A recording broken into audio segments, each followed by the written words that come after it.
us to see us or hear us, no friends or relations, weekend vacations. We won't bring our telephone, dear.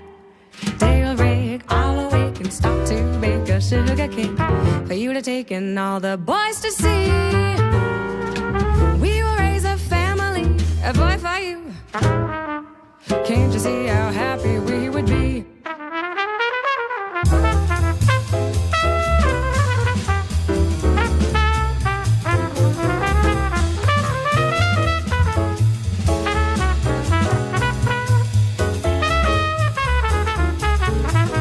8:20 de la mañana, lo dicho, un poquito antes de lo habitual. Hoy invertimos el orden de la entrevista y del arranque de la tertulia, pero están con nosotros aquí ya Ángel González Abad. Hola Ángel, ¿qué tal? Muy buenos días. Buenos días. Enrique Serveto desde Bruselas. Enrique, ¿qué tal? Muy buenos días.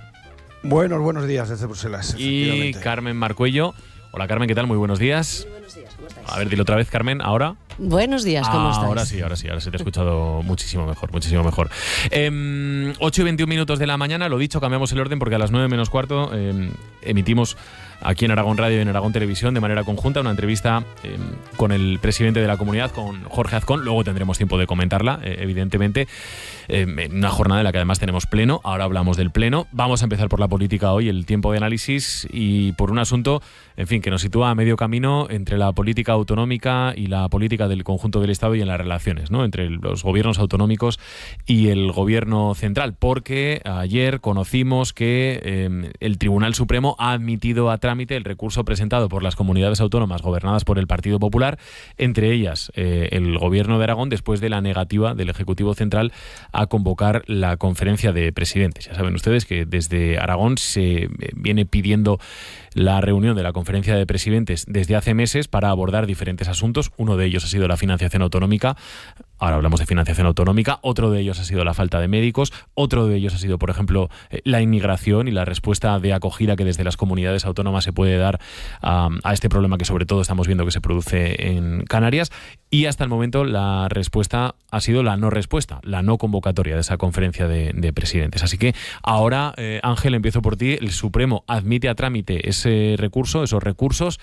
Veremos qué camino llevan, pero en cualquier caso lo que se pone de manifiesto es, en este caso, la necesidad de, veremos si intermediación o no, de la justicia para resolver estas diferencias que vemos profundas entre las comunidades autónomas gobernadas por el Partido Popular, que son la mayoría, y la respuesta que se da a esas peticiones desde el Gobierno central, ¿no? ¿Cómo veis el asunto, Ángel? Sí, bueno, pues primero el contexto de la conferencia de presidentes. En el año 22 el Gobierno presidido por Pedro Sánchez aprueba un reglamento que dice que se convocarán 2 veces al año una conferencia de presidentes, siempre que lo pidan un mínimo de 10 comunidades. Bueno, pues ese reglamento quien primero se lo salta es precisamente el gobierno que lo aprobó. No tiene ningún sentido, pero es que parece que este gobierno presidido por Pedro Sánchez trata de esquivar todas las cosas de control sobre su propio gobierno. Hace unos días se consideraba un éxito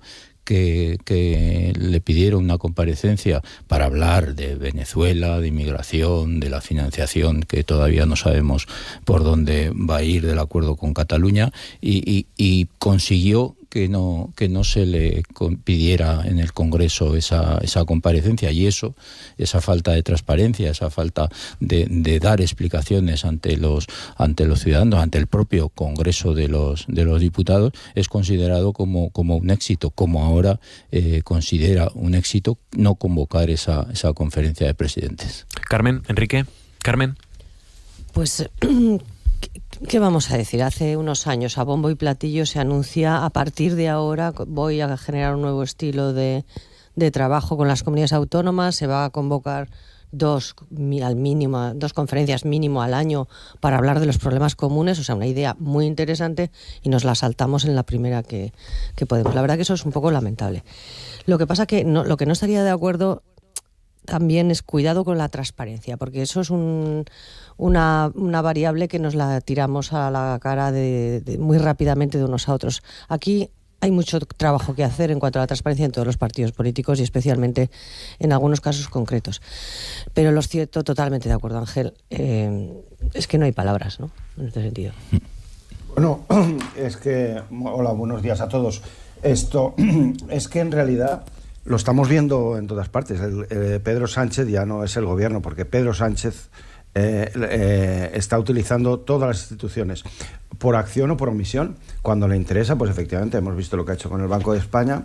Ayer, además, yo creo que Bolaños hasta lo reconoció en el Parlamento, que sí que están colonizando con dirigentes progresistas las instituciones, y otras veces lo hace al revés, es decir, bueno, y la que no me interesa, pues la ninguneo, la excluyo, la saco yo.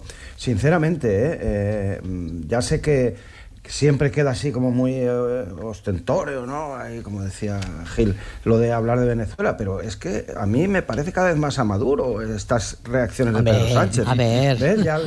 por favor, no comparemos, eso es una barbaridad. No lo he comparado, pero digo que me parece cada vez más bananero. O sea, porque vale, me estás diciendo lo mismo. O sea, esto realmente es que digamos, no se sostiene. Es decir, en términos de una democracia normal, vamos a ver si tienes además la norma, como ha dicho Ángel, la creó él. Y incluso es que es de sentido común. Dice, vamos a ver, tienes a un montón de presidentes de comunidades autónomas que te piden, oye, vamos a reunirnos porque a ver qué pasa con esto, que es que además está sobre la mesa el tema de la financiación autonómica. Y se niegan y tienen que ir a los tribunales a pedirles que obliguen al gobierno a reunirse. Vamos, o sea, esto realmente no es que sea feo, es que es repugnante. O sea, yo no veo esto en ningún otro gobierno de Europa. Se me habría ocurrido ver una cosa así. Hombre, podríamos hablar de unos cuantos gobiernos europeos, cuidado, también en esto, pero que estamos de acuerdo, que estamos totalmente de acuerdo en que no puedes crear unas expectativas, generar un ámbito de debate, y a la primera de cambio que no te viene bien, porque claramente hay una mayoría del PP, no te viene bien, además los temas que se van a tratar, pues no lo haces. En eso estoy totalmente de acuerdo. Ahora ya, las comparaciones que estabas haciendo ya me parecen exageradas, porque podríamos hablar de muchas comunidades autónomas también del propio país, ¿no?, que hacen estas cosas, ¿no? No, pero estamos hablando sencillamente de que se quieren reunir, es decir, y que el gobierno se niega. O sea, eso es un reflejo de que tiene una sombra totalitaria ahí. Es decir, esas comparaciones yo creo que no proceden. Me parece una barbaridad, lo siento. Bueno, nada.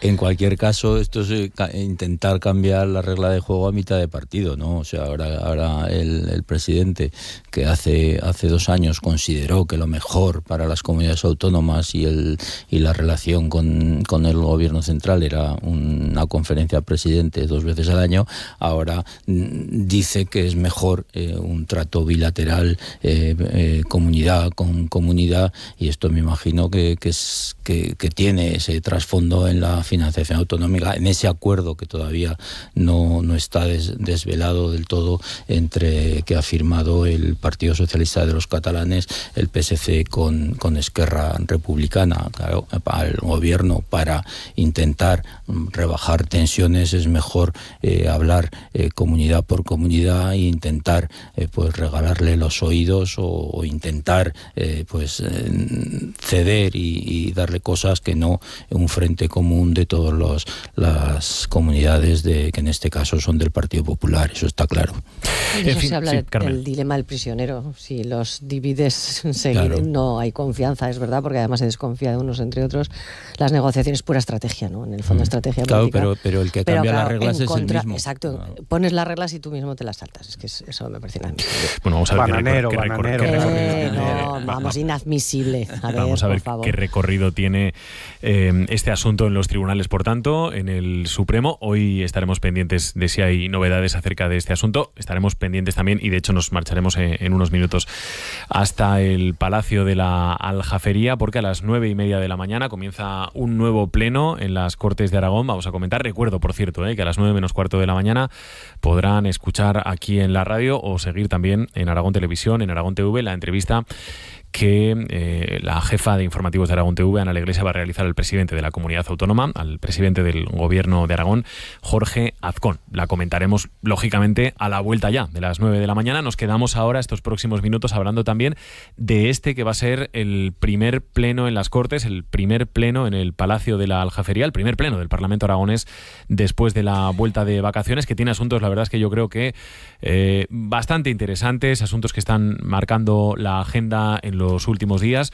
y que seguramente la van a seguir marcando también en los próximos. Nosotros hemos hecho el ejercicio, Esperanza, de intentar, digamos, dar las 5 claves, los 5 puntos sobre los que hay que poner la mirada para entender lo que va a suceder hoy en el Palacio de la Aljafería, ¿no? Sí, en ese arranque oficial del curso político, ahora sí que sí, primer pleno en las Cortes de Aragón. Podríamos decir que la primera clave pasa por lo que no se va a debatir, porque recordamos que Partido Popular, PSOE y Partido Aragonés han retirado las proposiciones que hoy se iban a debatir para rechazar el cupo catalán. No se va a debatir ni votar nada hoy sobre esto, porque los grupos van a intentar llegar a un acuerdo y una postura común al respecto. Segunda clave, este es el primer pleno en las Cortes de este curso y también es el primer pleno en el que Vox va a presentar su primera propuesta como grupo en la oposición, y lo va a hacer para tratar de modificar un artículo de las lenguas de la Ley de Patrimonio de Aragón. El objetivo de la formación es eliminar el aragonés normalizado o fabla, si lo indican, y también el catalán. Por cierto, este primer pleno de Vox como oposición presentando propuestas, pero todavía con Marta Fernández como presidenta de las Cortes. Otra de las claves, ya lo hemos apuntado, será la comparecencia de Jorge Azcón para informar sobre esa reforma del modelo de financiación autonómica. Antes lo escucharemos aquí en esta casa, en Aragón Radio y en Aragón Televisión. La cuarta clave de ese pleno va a estar en la consejera de Bienestar Social, porque si echamos un vistazo al orden del día de ese pleno, si lo vemos, la comparecencia de Carmen Susín es una de las más abultadas. Comparecerá a petición propia y también por petición de hasta 4 grupos más, Partido Socialista, Vox, Chunta e Izquierda Unida, para responder e intentar aclarar todo lo relativo al caso del Centro de Menores de Ateca. Recordamos, ese caso se saldó con 5 detenidos por presuntamente haber agredido, torturado, abusado sexualmente de menores, detenidos entre ellos el director del centro, y con ese trabajo para reubicar hasta 15 de esos menores. Y por último asunto que podríamos definir como clave, porque también es protagonista de la actualidad, son las energías renovables. Aragón Teruel Existe pedirá que las Cortes digan no al clúster del Maestrazgo, al proyecto para levantar 125 molinos de viento en 1.000 hectáreas de terreno en esta comarca turolense. Esa propuesta llega después, recordamos, de que el Tribunal Constitucional haya anulado la ley de energías renovables que aprobó Aragón tras un recurso del Gobierno central. Bueno, de este último tema seguramente tendremos oportunidad de hablar en la tertulia de mañana, porque está previsto que sea hoy cuando oficialmente el Constitucional anule esa ley. De la comparecencia de Azcón hablamos a las 9:05, así que nos quedamos con otro de los puntos, ¿no?, que dibujaba Esperanza como uno de las claves del día, que es la comparecencia de la consejera de Bienestar Social, para hablar fundamentalmente y en concreto del caso del Centro de Menores de Ateca, pero esto nos lleva a la reflexión de cómo hay que organizar, de cómo hay que abordar este asunto de la tutela de menores, ¿no?, de menores además en una situación especialmente compleja. Carmen. Pues mira, yo empezaría primero por una reflexión general y a veces, nombro, seguramente algunos lo conoceréis, se llama Zygmunt Bauman. Es un sociólogo que ya ha fallecido, pero uno de los más reconocidos a nivel mundial, que decía que para él una sociedad la podíamos denominar desarrollada cuando es capaz de cuidar a las personas más frágiles, a los individuos más frágiles.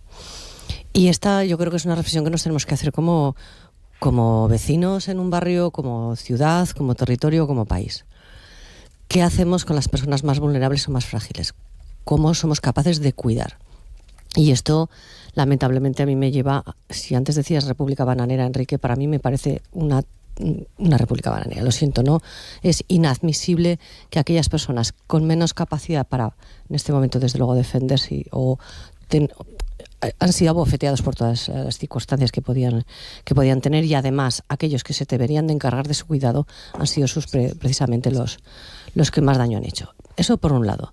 Después, el tema es muy complejo, porque el tema del centro de menores, hay distintos tipos de centros de menores con distintas funciones, hay pisos de acogida, tenemos toda una estructura fundamental y necesaria para las circunstancias, como digo, para las personas, ciudadanas, es decir, menores que necesitan de los cuidados de la sociedad y como toda la sociedad. Ahora bien, en ese modelo de cuidados también hay distintas alternativas y se producen a veces también disensiones. ¿Qué quiero decir?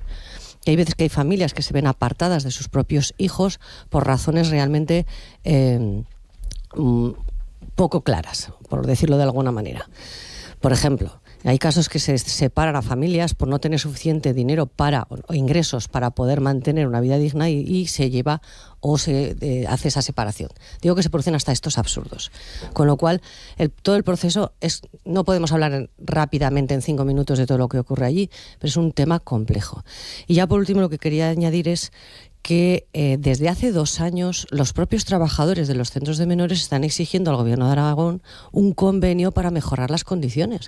Estamos hablando de personal laboral que está cobrando el salario mínimo. Bueno, estuvimos hablando con ellos, nos estuvieron explicando su casuística hace unos días. Por cierto, desconvocada en principio las 2 primeras jornadas de esa huelga que habían anunciado estos trabajadores. Bien, pero lo que quiero decir es que es un asunto con unos frentes muy amplios, que aborda a todos los actores que participan ahí y, como he empezado desde el principio, es inadmisible.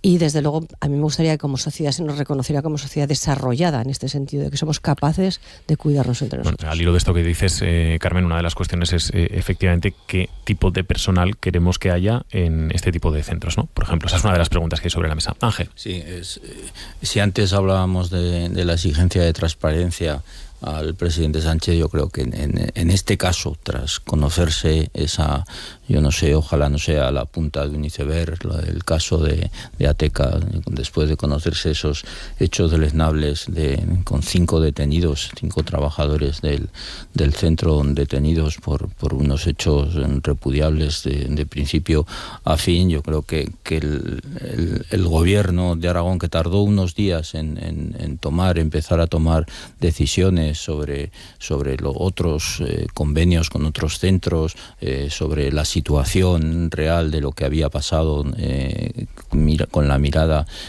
haciendo una radiografía con la mirada hacia atrás, lo que podía haber pasado en el propio centro de Ateca. Yo creo que hoy la consejera tiene que dar transparencia total ante lo hecho y ante la situación. Tú decías ahora, Carmen, que esto era una situación global, y aquí entran trabajadores, entran la familia de los menores acogidos, entran los propios vecinos de los centros, y yo creo que se impone primero una radiografía de la situación, y después pues las actuaciones para mejorar, porque hacia mejor hay que ir, pero para tener la conciencia de lo que suponen estos centros de atención a menores. Que yo creo que se necesita una nueva visión sobre este problema. O sea, estamos trabajando sobre una legislación que se pensó pues para casos muy excepcionales. O sea, que una familia, yo que sé, que está viajando por España y que tiene un accidente y se quedan unos niños huérfanos. O sea, eso se suponía que iban a ser unos casos muy poco numerosos. O sea, que iba a ser la excepción. O en casos de graves catástrofes humanitarias. Ahora hay que reconocer 2 cosas. Una, que eso ya no es así, y que, digamos, para ciertos países, y Marruecos, que es un país que yo conozco bien, es un ejemplo, ya se ha convertido, digamos, en una perspectiva de futuro. Es decir, mira, y lo hemos visto, es decir, los padres envían a los menores a España a que se busquen la vida, confiando en esa garantía que un país como el nuestro les va a dar. Yo eso creo que moralmente es insoportable. O sea, no creo que haya nada que justifique lo que están haciendo con sus hijos en esos países. No lo creo. Pero bueno, porque si lo hiciéramos aquí, además a los padres nos llevarían a la cárcel. Y en segundo lugar, creo que hay que tomárselo en serio. Yo creo que son falsas todas estas asociaciones que se hacen entre inmigración, menas, delincuencia. No necesariamente. O sea, todo eso es una nebulosa que no se sabe muy bien y creo que no coincide con la realidad, pero sí la percepción. Entonces, y eso justifica que haya gente que sienta alarma, lo percibe así. ¿Por qué será? Bueno, porque creo que no nos tomamos en serio lo que sí hay que hacer con esos menores, que es educarlos. No pasa nada. El Estado se hace cargo, pero se ha de hacer cargo de verdad. Se ha de hacer cargo para proporcionarles una educación, para fabricar, entre comillas, ciudadanos libres, iguales y sensatos que vivan en estos países. Y porque, como se demuestra en este caso del que hablamos, la sociedad no lo rechaza, pero el Estado yo creo que no los puede dejar ahí sueltos con un somero curso de español y nada más. Tiene que ocuparse de convertirlos en ciudadanos de bien desde el principio y con todo el interés que esto requiere. Y entonces no te preocupes que todo lo demás fluirá. Enrique, seguro que en muchas cosas estaríamos de acuerdo, pero acabas de utilizar algunas palabras como fabricar personas, dejarlos sueltos. También has dicho que las personas de los padres de Marruecos los dejan para que vengan los niños de menores. A ver, yo creo que... Mira, vengo de una residencia de huérfanos. Yo he estudiado en una residencia de huérfanos durante... Bueno, estuve 6 años. Entonces, vengo de una etapa muy anterior que nada tiene que ver con esto y los centros de menores tienen un papel que hacer, como tú dices, han cambiado, ahí estoy de acuerdo que ha cambiado, que tenemos que reflexionar cómo tiene que ir, pero que es inadmisible que una sociedad sea incapaz de cuidar a sus personas más frágiles, que es a lo que trataba de dejar claro. Somos responsables los unos de nosotros, somos interdependientes y, como muy bien decías, formar, crear entornos seguros y para que las personas puedan desarrollarse todo su potencial es lo que tenemos que hacer, sea quien sea. Empezamos la entrevista con el presidente de la comunidad, Jorge Azcón, en unos instantes, pero antes, y por cerrar este bloque político que hemos comenzado con el arranque de la tertulia, la situación en el Partido Socialista. Ayer, ejecutiva provincial del PSOE de Zaragoza.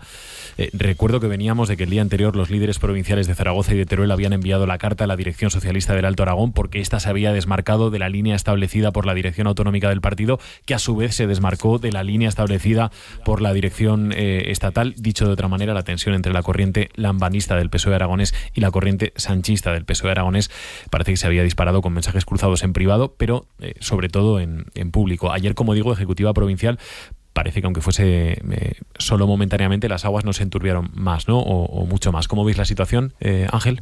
Sí, esto es una situación larvada durante muchos años entre las facciones del Partido Socialista en Aragón, que ha saltado por la espoleta de la financiación autonómica y ese acuerdo con Esquerra Republicana, con los independentistas de Esquerra Republicana. Había saltado y se había hecho Vox Populi esa guerra entre Zaragoza y Teruel y Huesca, y ayer el presidente, el secretario general de los socialistas zaragozanos, Sánchez Quero, dijo que vamos a lavar los trapos dentro de casa porque fuera se está haciendo demasiado ruido. Yo no sé si eso va a servir o va a ver si vemos el desarrollo de esta situación y de esta guerra, si sigue siendo pública o es más interna. Enrique.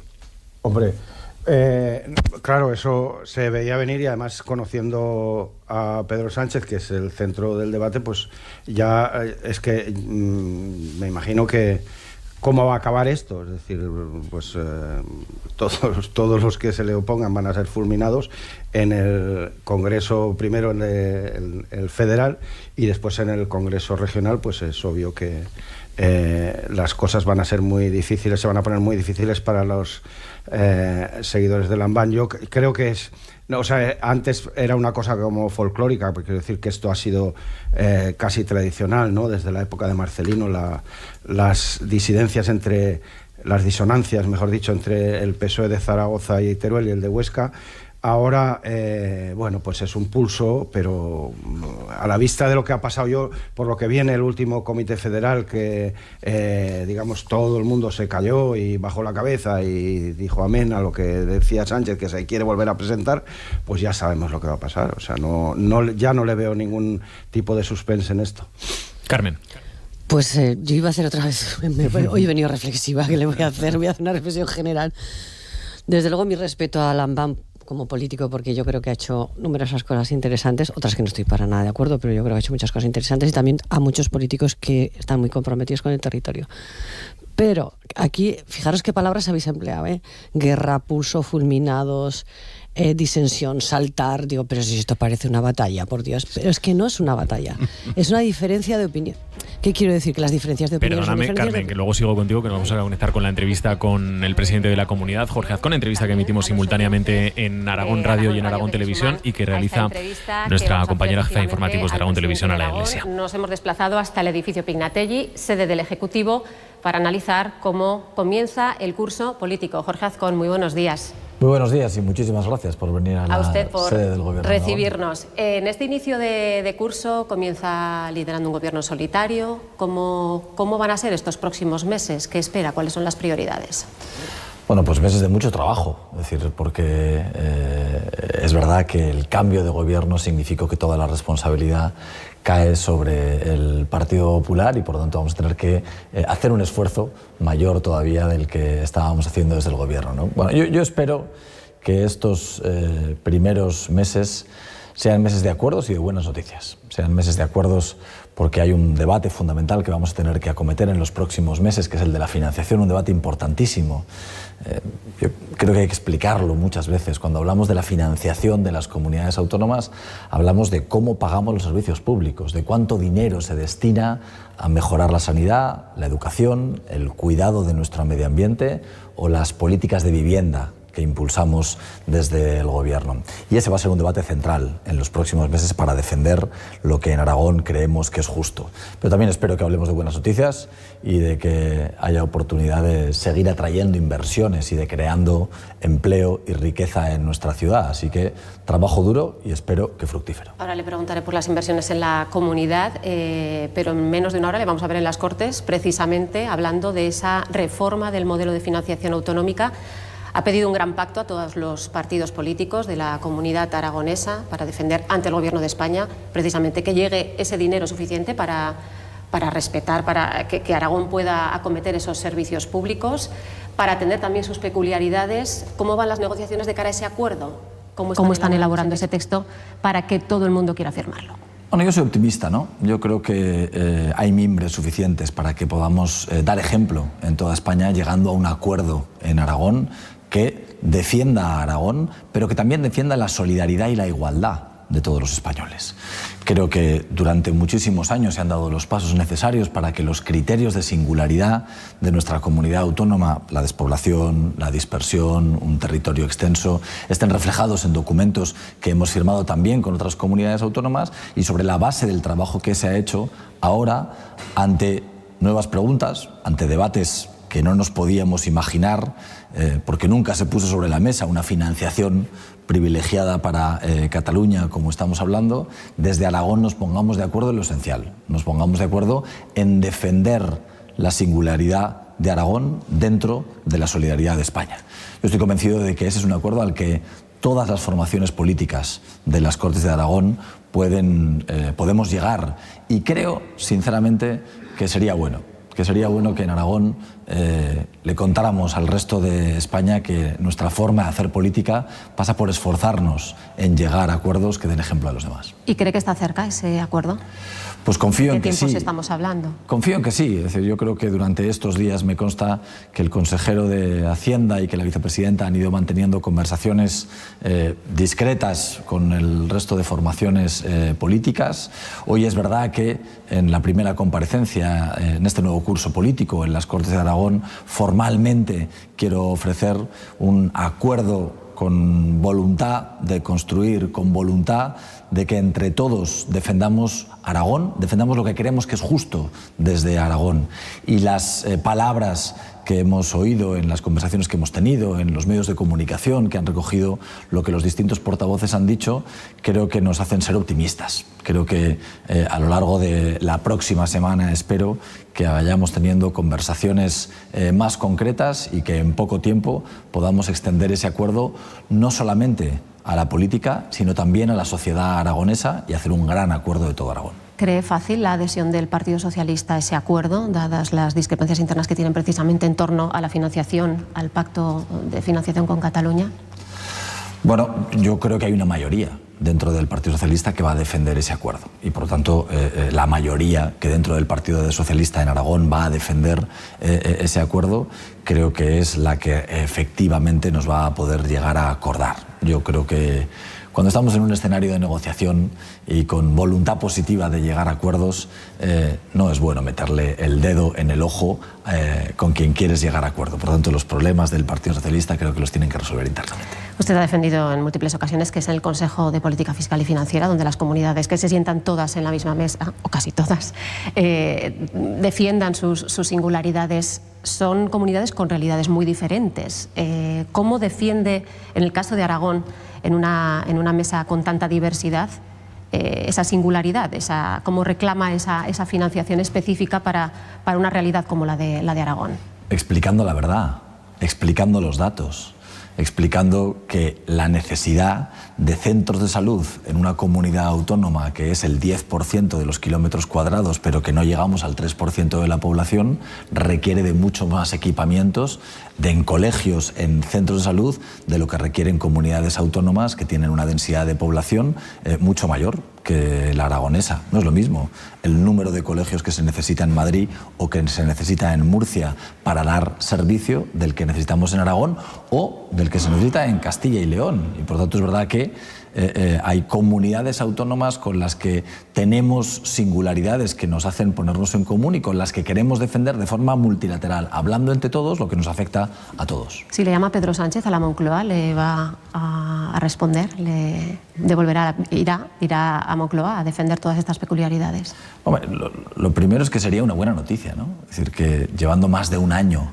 en el gobierno de Aragón, llevo más de un año siendo presidente de la Comunidad Autónoma de Aragón, el presidente del gobierno tuviera la deferencia de llamarme a una reunión.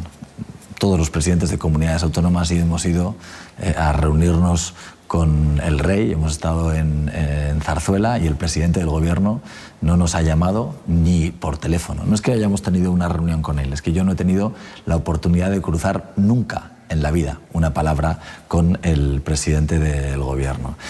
Yo soy partidario de cumplir siempre con las obligaciones institucionales que tenemos los cargos, siempre. Ir a la Moncloa y tener una reunión con Pedro Sánchez va a darme la oportunidad de que Pedro Sánchez oiga de primera mano las injusticias que su gobierno quiere hacer con nuestra comunidad. Desde quitarnos financiación para el presupuesto del 2025, incomprensiblemente, Pedro Sánchez quiere que haya más de 80 millones menos para el presupuesto de nuestra comunidad autónoma cuando la economía crece, cuando solamente Aragón va a tener una rebaja de ese presupuesto como la que propone Pedro Sánchez. Lo que han dicho de Teruel, la financiación singular de Teruel comparada con la financiación que le está ofreciendo a Cataluña, es un insulto. Es un insulto a los aragoneses y especialmente a los turolenses. Así que la pregunta, si Pedro Sánchez le llama a la Moncloa para que tenga la oportunidad de decirle a la cara y mirándole a los ojos todo esto, no tenga la duda, voy a decírselo. De la conferencia de presidentes no hay fecha. De hecho, el Tribunal Supremo acaba de admitir el recurso presentado por el Gobierno de Aragón por esa convocatoria. Judicializado está también la ley de amnistía. El Tribunal Constitucional tiene ya ese recurso del Gobierno de Aragón. ¿Qué recorrido cree que va a tener este recurso de la ley de amnistía en el Constitucional? Pues espero que se haga justicia, porque yo creo que no es discutible. La inmensa mayoría de los juristas con sentido común, con prestigio en las universidades, los colectivos de abogados del Estado, de altos funcionarios, las asociaciones de jueces, de fiscales en este país han dicho que la ley de amnistía es inconstitucional, que la ley de amnistía rompe lo que son los valores constitucionales, las reglas del juego.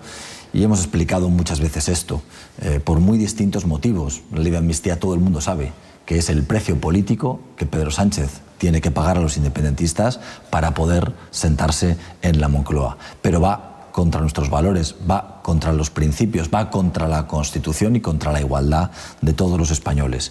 Y eso estoy convencido que sea en el Tribunal Constitucional, sea en la Unión Europea, eso va a ver la luz. Es decir, la justicia tendrá que acabar imponiéndose. Yo también soy optimista en eso. Ha mencionado antes todo ese dinero que deja de ingresar a Aragón desde el Estado y que puede afectar a los presupuestos. ¿Cómo está siendo la elaboración de los presupuestos del próximo año? Han dicho que a pesar de todas esas mermas y de los menos ingresos que van a recaudar por las rebajas fiscales, no va a haber recortes en educación, en sanidad, en servicios sociales. ¿Garantiza? Bueno, es que de lo que venimos es de un presupuesto ya aprobado por este gobierno que incrementó un 10% el dinero que se destina a sanidad. Un 10% el dinero que se destina a sanidad. Un 10% el dinero que se destina a educación. Un 12% el dinero que se destina a políticas sociales. La voluntad de este gobierno es seguir mejorando la financiación de los servicios públicos esenciales de esta comunidad autónoma. Es verdad que para que eso ocurra necesitamos también el respaldo del Gobierno de España. Y las noticias que están llegándonos no son positivas. No es positivo lo que han dicho de la financiación en Teruel, no es positivo lo que han dicho porque el Gobierno de España nos quiere recortar más de 80 millones de euros en esa financiación para el presupuesto del año 2025, y no es positivo lo que hemos oído de un fondo de compensación interterritorial que quieren duplicarlo, y es justo el fondo que no llega a Aragón. Hay un fondo en lo que son los presupuestos generales del Estado con más de 400 millones de euros que se reparte entre algunas comunidades autónomas. Lo que ha dicho Pedro Sánchez es que quiere duplicar ese fondo a más de 800 millones de euros. Ese fondo es un fondo que no llega ni a Madrid, ni a Baleares, ni a Cataluña, ni a Aragón, ni a La Rioja. Ese fondo en concreto es el que tampoco nos va a permitir mejorar la financiación. Con este panorama, entonces, ¿cree posible mantener toda esa inversión? Vamos a hacer todo lo posible. Vamos a hacer todo lo posible, evidentemente, porque la senda de crecimiento del presupuesto continúe mejorando los servicios públicos en esta comunidad. Ese es nuestro compromiso y para eso es para lo que vamos a trabajar. Necesitará apoyos parlamentarios. Algunos partidos como Vox están condicionando su apoyo al gobierno del Partido Popular a la llegada, por ejemplo, de inmigrantes. ¿Le preocupa? Bueno, me preocupa porque si es así, evidentemente, no habrá presupuesto, porque la llegada de inmigrantes a Aragón no depende del Gobierno de Aragón, depende del Gobierno de España. Es decir, el Gobierno de España es quien decide cómo distribuye los inmigrantes que llegan a nuestras costas entre todo el territorio nacional. Y el Gobierno de Aragón no tiene más que dar los servicios que damos a cualquiera que viene a nuestra comunidad autónoma, pero no decide cuántos inmigrantes vienen a nuestra comunidad. Por lo tanto, si lo que se piden son imposibles, pues habrá acuerdos que serán imposibles. Yo confío en que eso no sea así. Confío en que haya sentido común y en Vox también se den cuenta de que lo que ocurría cuando ellos estaban en el gobierno con la llegada de inmigrantes, por ejemplo, que se produjo en Sabiñánigo, puede producir como se está produciendo ahora en Teruel y en Mora, y eso no implica que aprobemos un presupuesto que sea bueno para la comunidad autónoma. Creo que no es buena idea mezclar churras con merinas. Ha hablado antes de las inversiones en la comunidad. Conocíamos hace unas semanas que Becton Dickinson cerraba su proyecto de ampliación, sigue teniendo su peso en la comunidad, pero la ampliación la ha zanjado, y usted ha anunciado que van a llegar nuevas empresas a la comunidad. ¿Sabemos de alguna llegada en firme, algún acuerdo que esté cerrado? No, usted sabe que estas cosas siempre se tienen que tratar con la confidencialidad con la que nos exigen esas empresas hasta que todo esté definitivamente atado, y además yo creo que eso es una buena idea, ¿no? Pero es verdad, hay una empresa, Becton Dickinson, que apostó muy fuerte por nuestra comunidad, hizo unas previsiones de crecimiento en las que se equivocaron, y esas previsiones de crecimiento que hizo Becton Dickinson y ese error que cometieron ha significado que han invertido 60 millones de euros ya en construir una nueva fábrica en Zaragoza que no van a acabar. Es una mala noticia, pero no se equivocó el Gobierno de Aragón, el anterior Gobierno de Aragón, ni el Ayuntamiento de Zaragoza, del que yo formaba parte, cuando quisimos que haya una gran empresa en el sector farmacéutico que viniera a invertir en nuestra ciudad. Eso es lo que tenemos que hacer, ofrecer oportunidades de que otras empresas vengan a invertir. Becton Dickinson es una mala noticia. Era una inversión de 200 millones de euros, pero yo estoy convencido de que dentro de muy pocos días, a los miles de millones de euros de inversión que hemos anunciado en este último año, 25.000 millones. 200 millones que no van a venir a Aragón es una mala noticia, pero 25.000 millones que hemos anunciado en este año es una noticia que no pueden dar en ninguna otra comunidad. Y dentro de muy poco, estoy convencido, vamos a volver a anunciar inversiones ¿de algún en sector en concreto autónoma, que nos pueda adelantar? En el sector tecnológico. En el sector tecnológico. Estoy convencido de que dentro de muy poco va a volver a haber inversiones en miles de millones en Aragón, que queremos que signifique un nuevo motor de desarrollo de nuestra comunidad. A los motores económicos de la automoción, de la agroindustria, de la logística que tenemos en nuestra comunidad, va a unirse en los próximos años un motor de mucho más valor añadido, de muchos mejores salarios en los centros de producción, que va a ser el tecnológico, y quiero que la tecnología juegue un papel fundamental en el Aragón del futuro, y para eso también vamos a trabajar fuerte.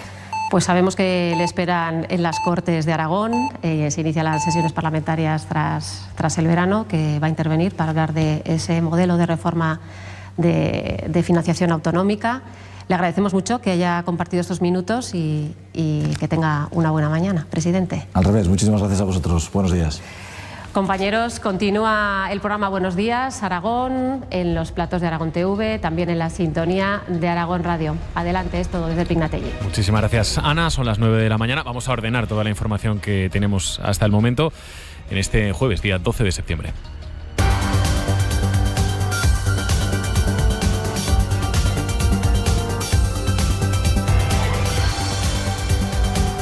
Lo primero, el resumen, lo más destacado de esta entrevista. Ana Sánchez Borroy, buenos días otra vez. Buenos días. Sí, el presidente del Gobierno de Aragón, Jorge Azcón, acaba de afirmar en una entrevista en Aragón Radio y Aragón TV que confía en que esté cerca un acuerdo de todos los grupos políticos en las Cortes para defender la financiación autonómica de nuestra comunidad.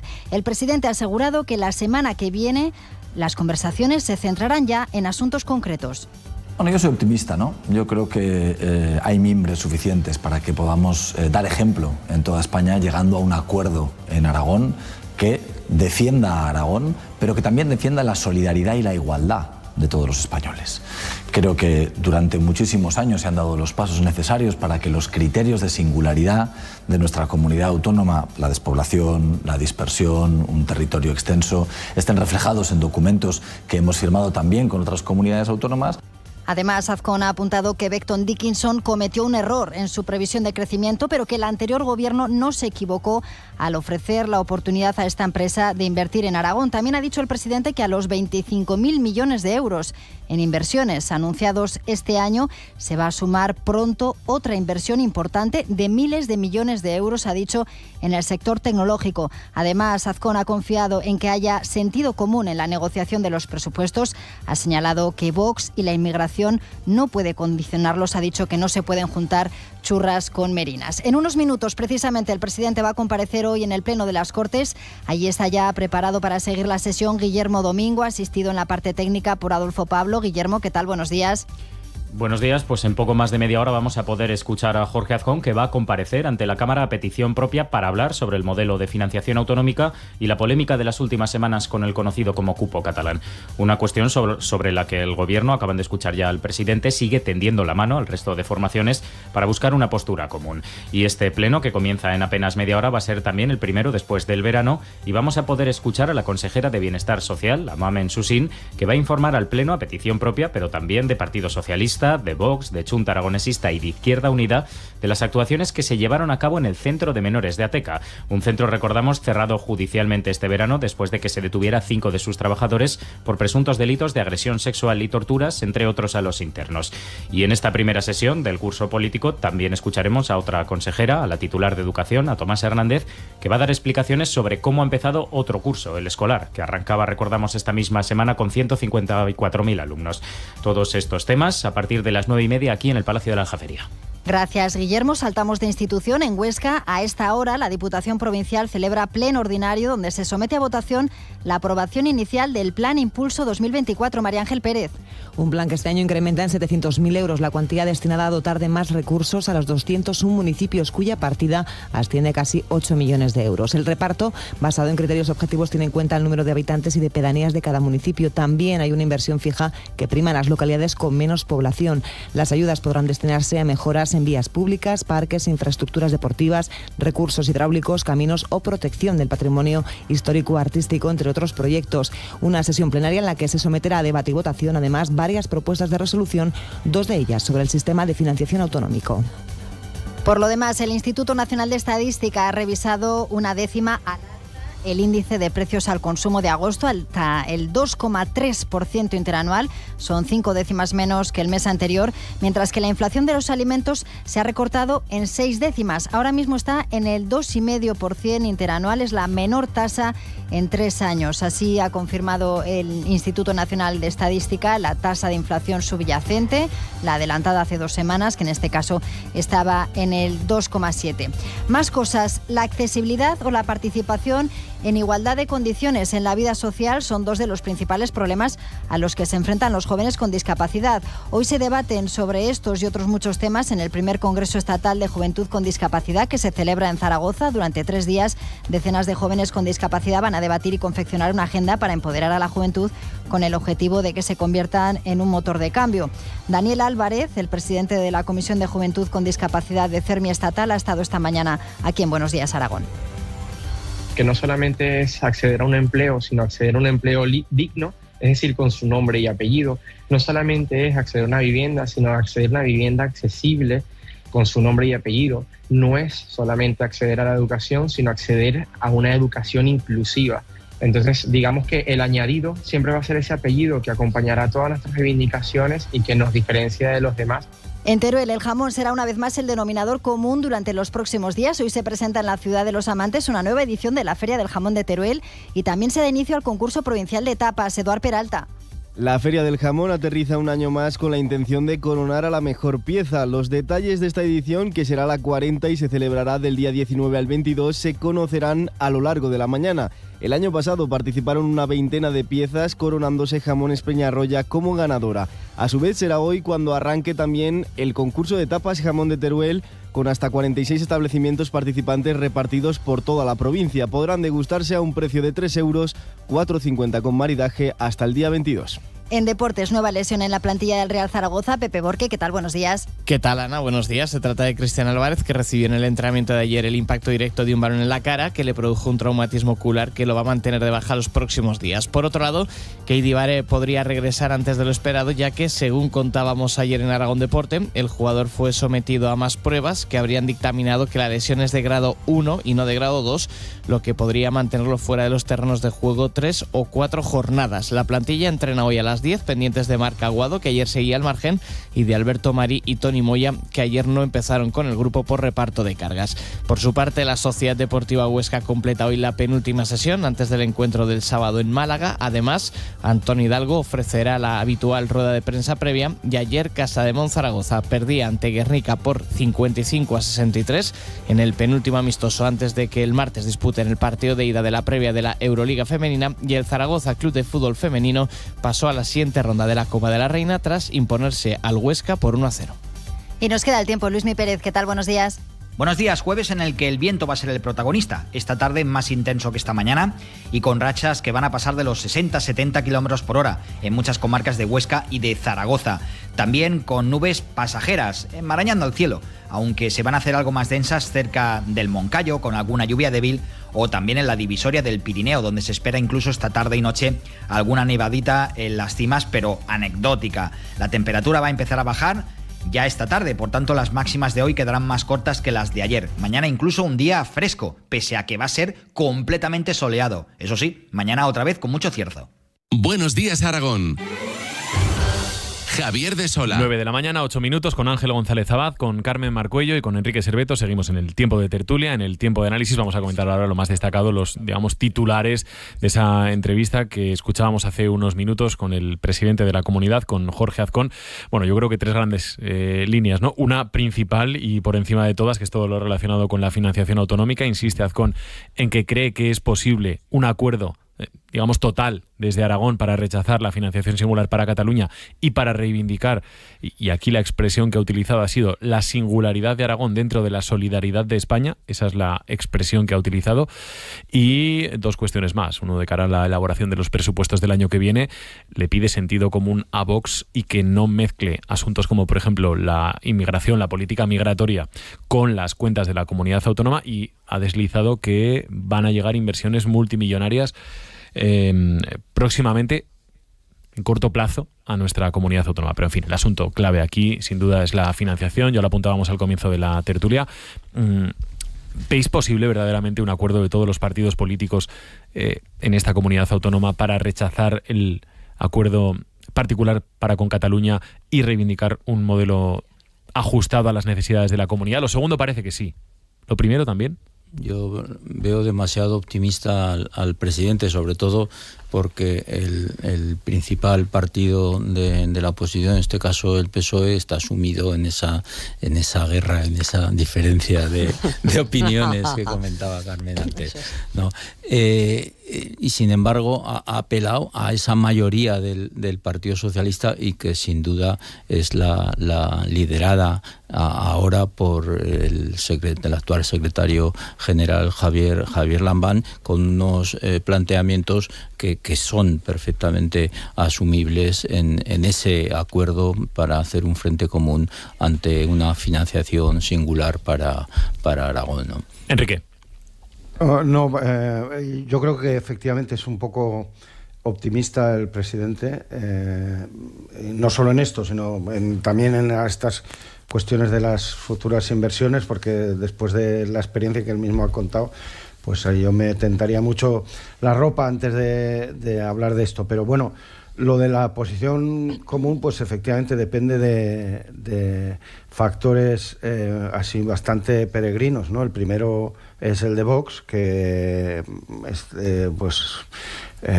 no tiene una posición ni siquiera medio constructiva en prácticamente nada, y luego lo peor es el PSOE, que obviamente pues está teledirigido, intenta teledirigirlo desde Moncloa, y como he dicho antes, a mí me da la impresión de que va a ganar, y con esto pues todo lo que sea el PSOE de Aragón pues se va a estar al servicio de Sánchez, así que en ese sentido lo veo mal. Pero vamos, me ha llamado la atención, o sea, cómo lo ha explicado, ¿no? Que dice que ni siquiera lo conoce, o sea, no ha cruzado dos palabras con el presidente del gobierno. O sea, eso a mí me parece una cosa que no sé, o sea, no me lo puedo imaginar. Yo no lo sé, hasta yo he cruzado dos palabras con Pedro Sánchez.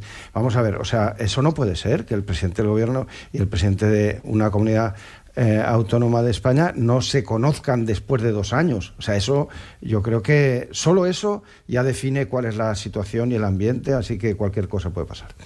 Carmen. Pues de acuerdo contigo, Enrique, en lo que dices de las inversiones de Vox, y me parece, hecho, en un año no haber tenido tiempo para tener una vista, es que, igual que hemos dicho antes de la conferencia de presidentes, totalmente de acuerdo. Pero fíjate, el tema de que comentabas de las inversiones, que hay que ser más prudentes, a mí realmente me preocupan, porque tengo la impresión de que tenemos un modelo económico, al menos en Aragón, que está basado principalmente en inversión privada y ajena a Aragón.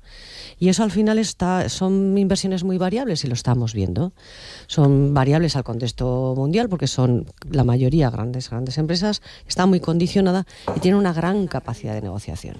Con lo cual, sí que me gustaría también escuchar noticias de qué inversiones se están apoyando propias, es decir, de capital propio de Aragón, ya sabemos que va a ser mucho más pequeño, pero que no puede ser apostar solamente por un modelo, que tiene que haber una combinación. Y luego añadir también que tiene que haber una inversión pública, y eso sí que no acabo de verlo.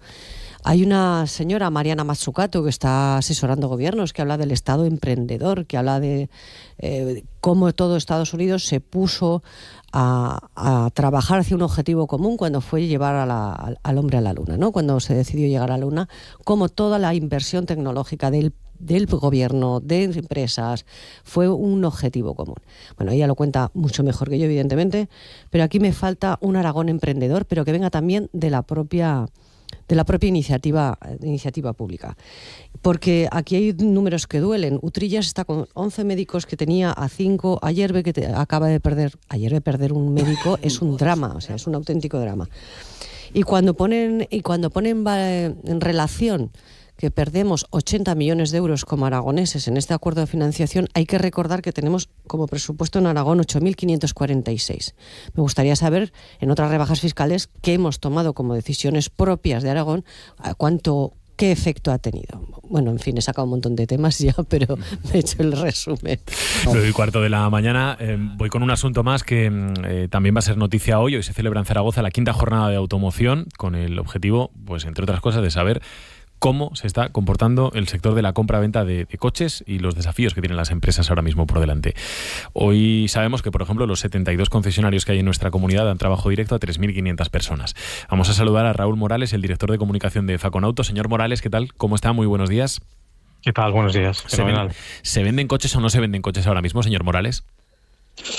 Bueno, se venden coches, pero no tantos como debiéramos. Estamos todavía casi un 30% por debajo de lo que se vendía en el año 2019. Y si hablamos de Aragón, desgraciadamente tenemos que hablar que este año las matriculaciones de vehículos en Aragón son las que más caen en España, casi un 12% de caída. Es decir, Aragón está todavía más lejos de la recuperación que el resto de España. Pues es llamativo, ¿no? Una comunidad autónoma en la que el sector de la automoción además tiene un peso importante. Bueno, es un poco lo que venimos a decir hoy en esta jornada de automoción que reúne a los concesionarios de la región, que efectivamente quizá hay que hacer un poco más en una región donde el automóvil es tan importante y donde además se da otra circunstancia, es que la electrificación tampoco va a buen ritmo. La penetración del vehículo eléctrico está en un 8% escaso en lo que va de ejercicio, frente al 10% de España, que tampoco es mucho, pero si nos miramos en Europa está en un 20% de penetración de ese vehículo electrificado. Es decir, en Aragón tiene ese doble problema, un mercado que no tira y un mercado de vehículo electrificado que tampoco está aportando. ¿Y por qué está pasando esto en Aragón? Bueno, nosotros pensamos que pesa mucho, primero, en renta per cápita, pesa mucho también toda la zona despoblada de la región. Esto es claro, por ejemplo, en la electrificación del parque. Hay una correlación muy clara entre electrificación y renta per cápita y despoblación. Y esto se ve clarísimamente en Aragón. Esta es una de las explicaciones. De cada 100 coches que se venden, señor Morales, ¿cuántos son eléctricos y cuántos son híbridos y cuántos no son ni eléctricos ni híbridos? Bueno, si hablamos de Aragón, el 8% aproximadamente es electrificado, es decir, híbrido enchufable o eléctrico puro. El 40% aproximadamente correspondería al híbrido convencional, que es realmente la tecnología que está tirando ahora mismo del mercado, y el resto ya sería combustión. O sea, todavía más de la mitad combustión, el 52%, si no he hecho mal la cuenta matemática. Sí, está ahí aproximadamente, sí. Es decir, que el eléctrico sigue sin arrancar. El eléctrico sigue sin arrancar en nuestro país. Lo que tenemos que tener claro es que hay que apostar por la electrificación porque es el futuro. Antes de ayer, Draghi presentaba ese informe de competitividad europea y decía muy claramente que se va sí o sí al vehículo electrificado, y nos tenemos que mentalizar tanto del punto de vista del comprador, de la distribución, del cliente final, como desde el punto de vista industrial. Necesitamos una industria mucho más competitiva en Europa, que decir de Aragón, para no perder ese tren de la electrificación al que Europa va sí o sí. Da la sensación, señor Morales, que mientras no bajen los precios de los eléctricos unos cuantos miles de euros, la gente elegirá cualquier alternativa que no sea el coche eléctrico. Pero no porque la elija, sino porque su realidad económica no se lo permite. Bueno, esto es uno de los elementos esenciales del vehículo electrificado. Todavía no está en precio en relación a uno de combustión. Aquí sí que habrá que tener un poco de paciencia. Hay estudios que hablan que a partir entre el año 25 y el año 28 esos precios se van a empezar a igualar, y tiene lógica porque la tecnología se está abaratando, la tecnología de las baterías. La competencia también va a abaratar esos modelos electrificados. Hay que tener en cuenta que cada vez hay más modelos eléctricos con más fabricantes. La entrada de fabricantes chinos, por ejemplo, va a ser un acicate para bajar esos precios. Y eso va a llegar, la equiparación de precios va a llegar y la tecnología va a seguir mejorando, con lo cual quizá hay que tener un poco de paciencia para que el eléctrico termine de imponerse, aunque ahora mismo, lógicamente, la mayor parte de los ciudadanos no puedan acceder a esa tecnología por precio. Por eso es importantísimo mantener los planes de ayuda a la electrificación, tanto a la adquisición de vehículos eléctricos como a la instalación de puntos de recarga, y buscar otras medidas complementarias, como es una fiscalidad más favorable hacia el vehículo eléctrico. Raúl Morales, director de comunicación de Faconauto. Muchísimas gracias. Gracias a vosotros, un saludo. Muy bien, esta jornada, esta quinta jornada de la automoción de Aragón, que se celebra hoy en Zaragoza. Enrique, si me permite, Javi, empiezo por ti. Bueno, es que ha explicado de forma parcial cosas que yo he seguido muy bien, como es el informe sobre la competitividad de Mario Draghi.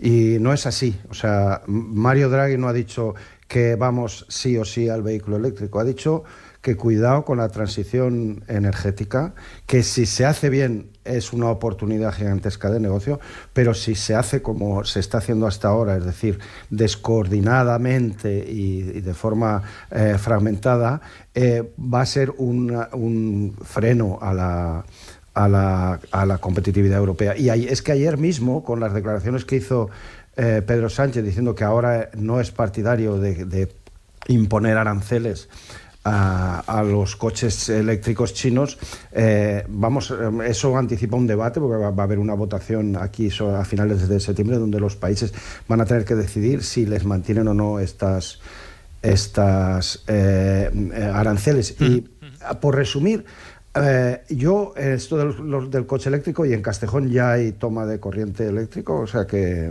ahí estamos en la punta de la tecnología, pero eso me da a mí la impresión, porque él, hablando de los precios, que nos puede pasar como con los paneles fotovoltaicos, que eran una idea muy buena, pero al final la competencia china ha conseguido que pongamos muchísimos paneles eléctricos, pero todos son chinos, es decir, la industria europea de paneles eléctricos ha desaparecido. A ver si con el tema de los coches eléctricos chinos, y que son infinitamente más baratos, no va a pasar lo mismo con la industria europea del automóvil, que ahí eso son palabras mayores. Vamos cerrando casi. Pero lo que has dicho, que 2035 no está prohibida la venta de nuevos vehículos con combustión interna, ¿eso no es así? No, las fechas es verdad que se han ido moviendo. No, la fecha es así. Lo que pasa es que queda una exención para que se puedan seguir vendiendo siempre y cuando solo utilicen combustibles renovables. O sea, que si desarrollan una gasolina, que como están desarrollándolo ya, digamos que tiene un circuito de producción y de consumo renovable, porque proviene de origen vegetal y estas cosas, pues se podrán seguir vendiendo. Pero vamos, o sea, el debate esta legislatura, sin duda, que va a empezar ahora, la nueva comisión empieza en noviembre en Europa, son dos temas esenciales. Uno es la inmigración, que hemos hablado de ello hace poco, y el otro es si es necesario o no reducir la velocidad de la transformación tecnológica, de la evolución climática. O sea, no es el núcleo del asunto, sino tal vez sería interesante a ver si lo reducimos un poco la velocidad. Ese creo que va a ser el debate de la legislatura. Sí, estamos con debates políticos, debates sobre tecnología, debates sobre producción, pero otro día yo veía un estudio de un gabinete de ingeniería que nos llevaba a la realidad. En España hay 24 millones de vehículos. La mitad duermen en garajes privados o en garajes comunitarios. Eso no hay problema en ponerles un enchufe. Pero la otra mitad, 12 millones de vehículos, duermen en la calle. ¿Qué hacemos en el 2030, en el 35, en el 40 con esos 12 millones de vehículos? Pues la pregunta es muy oportuna, porque a mí me parece una barbaridad. Va a quitar vehículos, ¿Qué quieres que te diga? Yo es que me parece una barbaridad. Carmen. Yo no tengo coche, voy en autobús, en tren, a todo y llego a todas partes. ¿A dónde quiero llegar? Poniendo un poquito de broma al asunto. El tema es muy grave. Estamos negociando con el cambio climático. Esto me encanta. Es de una irresponsabilidad. Yo ya no sé a quién aludir. Es decir, absolutamente toda toda la comunidad científica esté de acuerdo en que el cambio climático está produciendo unos efectos devastadores. Claro, Europa está reduciendo, pero es verdad que tenemos grandes contaminantes que no lo están haciendo. Pero esto hay que empezar a liderar y que hay que ir produciendo unos cambios. ¿Qué quiero decir con el tema del coche? Pues que también habrá que reflexionar sobre el modelo de movilidad pública-privada. Es decir, aquí que solo exista el coche privado como la única solución, pues aboga que todo el mundo tenga que tener coche privado. ¿Por qué no podemos hablar de otro modelo, de otra forma de trasladarnos y de llegar? De hecho, así hay lugares que se han quedado alejados y que no tienen ningún tipo de servicio, como conocemos muy bien en Aragón. Luego, hay un exceso de producción que hace ya muchos años que se habla de un exceso de producción, capacidad productiva instalada en cuanto a la producción de coches. Es decir, ha sido una cosa totalmente disparatada a la hora de inversiones que se han realizado en lo que es la propia industria. En fin, que para mí seguimos instalados en un modelo extractivista devastador, que no está teniendo en cuenta las materias primas, que son irreemplazables, la generación de residuos, y ahora hacemos negocios ¿estamos haciendo negocios con quién? ¿Con el diablo? A ver, por favor. Carmen, sí. espera, una mínima sí, pregunta. Sí, Carmen, pero muy rápido, muy rápido. Sí, una pregunta, Carmen. Entonces, ¿tú qué prefieres? Que la gente se compre... O sea, tú prefieres que no se compren coches, ¿vale? Pero como es necesario comprarlos, ¿qué prefieres? ¿Que te compres un eléctrico ahora que vale un pastón o que cuides un coche de hace 20 años que ya era una tecnología bastante interesante, bastante limpia, pero lo sigues cuidando y así no necesitas nuevos recursos energéticos para producir un coche nuevo? Claro, a ver, es una pregunta trampa, ya lo sé. Me quedaría evidentemente con seguir reparando al que tengo y entrar en un proceso más racional de producción. Y esto lo estamos llamando, muchos economistas también en el mundo, estamos hablando de esos modelos de decrecimiento y no basados en el crecimiento, que esto es un invento de hace unos pocos años. Tengo que terminar, que se me va a dormir Miquel Alcázar, que está en México y no sé ni qué hora es allí. No me da tiempo ni banda sonora ni nada hoy. Ángel González Abad, Carmen Marco y Enrique Serveto. Buen jueves. Gracias. Vosotros. Buen gracias. Un abrazo. Un abrazo, adiós. Este fin de semana tienes tu asiento reservado con nosotros en Aragón en Juego. Se pone en pie en la tribuna. El sábado, a partir de las 6:30, Málaga, Sociedad Deportiva Huesca. Pero qué buena jugada, trenzó Ilvano. El domingo, a partir de las 6:30, Burgos, Real Zaragoza. Con Jorge Hernández y todos los oyentes de Aragón Radio. Escúchanos en la FM, en aragonradio.es o en nuestra aplicación móvil. Aragón Radio con el deporte aragonés. Creemos en nuestra cultura. Sigues en la sintonía de Aragón Radio y como siempre nosotros... Nuestra música. Nos sumaremos a la agenda de conciertos hoy por ser viernes. Nuestra literatura. Un festival literario que es una referencia ya. Nuestro cine. Dicen que las grandes personas son las que tienden puentes que otros cruzan. Pues ese es uno de esos puentes que he cruzado gracias a Mauricio. Creemos en lo que creas. Te propongo hacer un recorrido por las 3 provincias aragonesas en busca de sus protagonistas. Aragón Radio. La radio que cree en ti.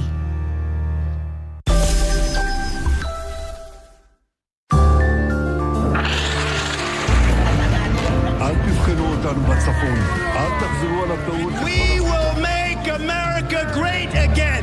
God bless you and good night. Is always worth fighting for. And that's the fight we are in right now. Ukraine wants peace. Europe wants peace. Who is the only one who wants war? Putin will fail and Ukraine and Europe will prevail. La Sayona se pichó y el viejito se encontró. Sayona es pichada. ¡Viva la libertad, carajo! ¡Viva la libertad, carajo! Arranca la Navidad el 1 de octubre. Llegó la Navidad con paz, felicidad y seguridad. Todavía no estamos celebrando la Navidad, no se piensen. Si acaso para octubre, que es lo que dijo Maduro hace unos días. Maduro, uno de los protagonistas de nuestra tertulia internacional, que reestrenamos la semana pasada y que volvemos a retomar esta mañana con Miquel Alcázar, sonido desde México. Miquel, ¿qué tal? Muy buenos días, buenas noches para ti. Buenos días Aragón, ¿qué tal, Javier? ¿Qué tal? ¿Cómo ha ido el verano, Miquel? Muy bien, en el último mes he estado por Argentina, Sí. ahí la última semanita pude tomarme unos días de descanso y lo que pasa es que estoy con el jet lag, la verdad. Sí. Son solo 3 horas de diferencia, pero como llegué ayer, pues es como si fueran mis 4:30 de la mañana, así que Ajá. no me pidas que te enumere 5 ciudades de ningún país, por favor, ni siquiera de España. Bueno, no serías el primero que no sabe enumerar 5 ciudades de un determinado país, ¿eh? Hay quien lo iba pidiendo por ahí, ¿verdad? Ya vimos ese episodio que protagonizó muy bueno. el Muy otro bueno, día muy bueno el vídeo. Pablo Muy Iglesias, divertido. que le pidió a una, digamos, opositora en una tertulia radiofónica que dijera 5 ciudades de Venezuela. No supo decirlas, pero es que luego se lo preguntaron a él y tampoco supo decir las 5 ciudades El cazador de Venezuela. cazado. Sí, sí. En fin, bueno, fue bastante curioso. Miquel seguro que las sabría decir. Miquel, ¿cómo está Argentina ahora que dices que has estado el verano por allí? Muy bien, bueno, allí es invierno, ya lo sabes, pero es un invierno, la verdad, que muy llevadero. Yo que he vivido en Estados Unidos, en Washington, donde uno habla de frío, te ponía 20 bajo cero, la verdad que el de Buenos Aires ha estado muy liviano. Y bueno, el país, pues como siempre, en ebullición, así se vive en Argentina. He de decir que me dio la impresión de que Milei todavía retiene mucho del apoyo que obtuvo en las urnas hace menos de un año. Sí. A pesar del desgaste que tiene obviamente gobernar, pero es que claro, la oposición está completamente descabezada y ahora hemos estado justo en unas semanas en las que ha habido muchos titulares alrededor del expresidente Alberto Fernández, con todos sus escándalos, en fin, en la Casa de Gobierno, problemas conyugales, una denuncia por violencia de género muy grave, en fin. La voz de la oposición más prominente es la de Cristina Fernández de Kirchner, que sinceramente no tiene mucha mejor imagen que la de Milei, por no decir que es bastante peor. Así que eso le está viniendo muy bien al gobierno para de momento pues aguantar con con toda la marejadilla habitual que hay en ese país, para seguir al frente con su agenda de ajustes importantes. Y por cierto, mi sensación siempre que estoy en Argentina, que pues mi mujer es porteña, así que voy con cierta frecuencia, es que Argentina, a pesar de todas las malas noticias que nos llegan desde allí a menudo, pues tiene todavía un nivel de desarrollo muy elevado en comparación con otros países de América Latina, por ejemplo México. Sí. Aunque es cierto que ahora he estado conociendo el norte, yo conocía sobre todo el sur, la zona de la Patagonia, que la conozco bastante bien, el norte lo conocía mucho menos, y he estado viajando por Salta, que me ha parecido muy bonito. Por cierto, estuve en el puente de Relatos Salvajes, que seguro que algún oyente se acuerda. La verdad que escenarios muy pintorescos, pero sí es verdad que ahí se ve que el nivel de desarrollo es un par de peldaños inferior, ¿no?, al que se ve en la capital, por ejemplo. Pero muy interesante. Argentina es un país súper interesante en todos ámbitos. Tendremos que hacer algún monográfico de país, ¿no? Más que de política, que ya hemos hecho alguno, que ya hicimos alguno la temporada pasada. Pues tendremos que dedicarle unos minutos en la radio a conocer un poquito mejor Argentina con Miquel. Hoy Argentina, hoy Venezuela, hoy Estados Unidos, hoy también con nosotros Edu García. Hola Eduardo, ¿qué tal? Muy buenos días. ¿Qué tal, Javi? ¿Qué tal, Miquel? ¿Cómo estáis? Hola, ¿qué tal, Edu? Voy a empezar por lo de Estados Unidos. Quedan, Miquel, 55 días para las elecciones en Estados Unidos. El día después, o bueno, 36 horas después aproximadamente de ese primer cara a cara entre Kamala Harris y Donald Trump, entre Donald Trump y Kamala Harris, que, bueno, los ecos que nos han llegado aquí, Miquel, no sé cuál es la sensación que tienes tú, es de una victoria casi aplastante en el debate de Kamala Harris, que sí, no sé si es muy sorprendente o no, y que no sé si se ajusta mucho o no con la realidad. Los que veníamos, el benchmark que dicen los estadounidenses, el espejo al que mirarnos era el debate anterior, ¿no?, en el que Trump estuvo prácticamente solo frente a un Biden que no compareció, y así le fue después, ¿no?, que básicamente inició ahí el principio del fin, aunque ya había otras señales, pero digamos que eso empujó sin duda al Partido Demócrata a buscar a otra candidata, en este caso a la vicepresidenta Kamala Harris. Sí vi el debate ayer. Fue el último que vi antes de irme a dormir. Evidentemente, pues como rival en este caso en el escenario de Trump, pues Kamala Harris estuvo muy por encima de Biden, pero es cierto que los demócratas tampoco se dejan llevar por la euforia, porque no sería el primer candidato que gana en un debate y luego acaba perdiendo en el día de las elecciones, ¿no? Le pasó, por ejemplo, a Hillary Clinton en 2016, hay otros ejemplos también, George Bush en 2004. La verdad que las encuestas se están moviendo, se vienen moviendo. Fíjate todo lo que ha pasado en apenas 2 meses. Cuando hablábamos en julio, ya no solo el intento de asesinato contra Trump, todo lo que pasó con el Partido Demócrata, con esa renuncia de Joe Biden. Queda un mundo, eso es lo que yo le podría decir a los oyentes ahora mismo, que de aquí al día en que se vota, que es el 5 de noviembre, queda un mundo. Falta lo que en Estados Unidos siempre se llama la sorpresa de octubre. Octubre, que es el mes previo, siempre tiene alguna sorpresita que puede mover un poco el tablero. Sigo viendo mucha igualdad en las encuestas. Al final es verdad que el voto popular tiene pinta de que lo va a ganar, como ya viene ocurriendo en las últimas elecciones, el Partido Demócrata, la candidata demócrata en este caso, como será Kamala Harris, pero es que el problema es que en Estados Unidos no gana las elecciones el candidato que recibe más votos necesariamente, sino que depende de los votos electorales por ese sistema electoral que tienen allá. Y en los estados pendulares es cierto que hace un par de meses, parecía que la victoria de Trump iba a ser arrolladora, ahora no está tan claro. Yo te diría que hay partido, pero que hasta el día de antes vamos a estar, pues en fin, sin salir de dudas realmente sobre lo que puede pasar. Ajá, Eduardo. Bueno, las tendencias, ¿no? Que siempre son lo más importante en las elecciones en Estados Unidos y que han cambiado, evidentemente, desde la entrada de Harris en la contienda. La salida de Joe Biden supuso un antes y un después. Cuando estábamos hablando en su momento, después de aquel catastrófico, desastroso debate de Biden contra Trump, comentábamos qué es lo que podía aportar Kamala Harris en caso de que terminase siendo la candidata demócrata. Y bueno, tenía pros, tenía contras. Los contras estaba que era una figura que polarizaba mucho, movilizaba mucho al electorado republicano en contra, en oposición, en unas elecciones en las que sabemos que lo principal no es tanto conseguir el voto intermedio, que bueno, Kamala Harris puede aspirar a algunos votantes de más de un republicanismo tradicional, no trumpista. De hecho, está recibiendo el apoyo de algunas figuras de ese sector del Partido Republicano, lo cual puede arrastrar un cierto voto, pero que lo más importante realmente era movilizar al electorado propio. Es decir, en este caso, en el caso de Harris, a la juventud y otros sectores, las mujeres, bueno, determinados estados. Y parece que lo está consiguiendo. No obstante, insisto también, profundizo en lo que decía Miquel. No es que ahora la contienda esté cerrada en favor de Harris. La tendencia era tan mala del Partido Demócrata, mientras Joe Biden todavía era el candidato presidencial del partido, que lo que teníamos era una situación en la cual, bueno, no había ninguna posibilidad de que los demócratas conservasen la Casa Blanca. La remontada de Kamala Harris, que es importante en términos numéricos, no se traduce en un nuevo escenario en el cual sepamos con certeza que el Partido Demócrata va a ganar las elecciones, sino en un escenario que los propios Dems habrían firmado hace un mes y medio, que es, como decía Miquel, hay partido. O sea, los demócratas pueden ganar las elecciones. He estado mirando algunas de las encuestas en las últimas semanas. Los estados clave, que ciertamente es lo único que importa ahora mismo. O sea, buena parte de los estados en Estados Unidos ya están decididos. Se sabe si van a dar en favor de los demócratas o los republicanos esos delegados de esos estados. Y hay una serie de estados, lo sabemos, Georgia, Pensilvania, Carolina del Norte, Wisconsin, bueno, Nevada, Nebraska, algunos estados que están ahí en el medio. Bueno, en las encuestas de hace 2 meses, en todos lideraba Donald Trump. No había forma de que los demócratas ganasen, y ahora hay una cierta igualdad. Incluso te diría que Michigan, Wisconsin están más o menos consolidados para el Partido Demócrata, y que Harris pues ha dejado el resto de los estados clave en una disputa real, que es lo que va a definir las elecciones. Ajá, ¿qué consideráis que va a ser la llave, la clave en las elecciones de Estados Unidos, Eduardo? Nada, esos estados. Lo que pasa es que cada uno de esos estados tiene una clave distinta.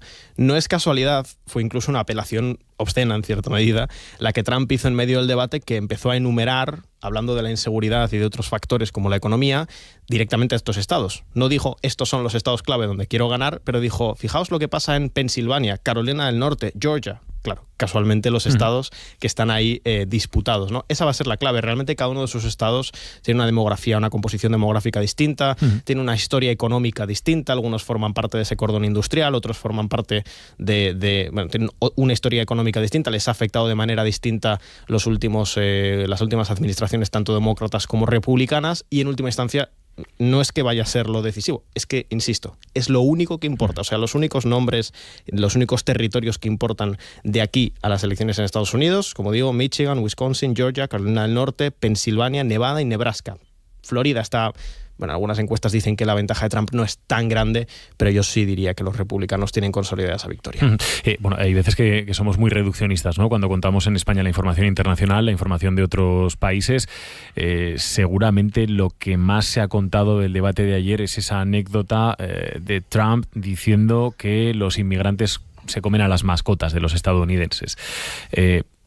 ¿Qué fue importante en el debate y quizá no ha trascendido todo lo que debiera, Miquel, del día de ayer? Y aprovecho y te pregunto también a ti, ¿no? ¿Dónde está la llave ahora en estas próximas semanas que quedan por delante hasta las elecciones? Bueno, yo creo que lo que decía Eduardo tiene toda la razón, que ahora estamos más pendientes de quién va a conseguir movilizar más a sus votantes, en el caso sobre todo de Kamala Harris, considerando que había un electorado seguramente más proclive a votar al Partido Demócrata, que no se estaba viendo seducido por un candidato como Joe Biden, que seguramente se iba a quedar en casa de aquí a la jornada electoral, y que ahora con Kamala Harris tal vez tiene algún motivo más para salir de su casa el día de las elecciones o para votar de manera anticipada en sus estados. Esa va a ser la clave, en mi opinión, la participación y cómo la participación puede alterar algunos estados que, como digo, pueden caer de un lado o de otro. Ha mencionado algunos Eduardo, yo creo que también ahí está Virginia, que por ejemplo es un estado que los republicanos, donde gobiernan los republicanos, de hecho el gobernador es republicano, y tal vez tenían esperanzas de podérselo llevar de su lado, Arizona, en fin. Y también vamos a ver qué pasa con el Congreso y el Senado, que yo lo dije en una de las intervenciones en esta misma tertulia, que decía que creo que los demócratas no temen tanto a Donald Trump en la Casa Blanca, sino que a lo que realmente temen es a Donald Trump de nuevo en la Casa Blanca, con un Congreso y un Senado con mayorías republicanas, que eso sería realmente el peor escenario que están barajando, ¿no?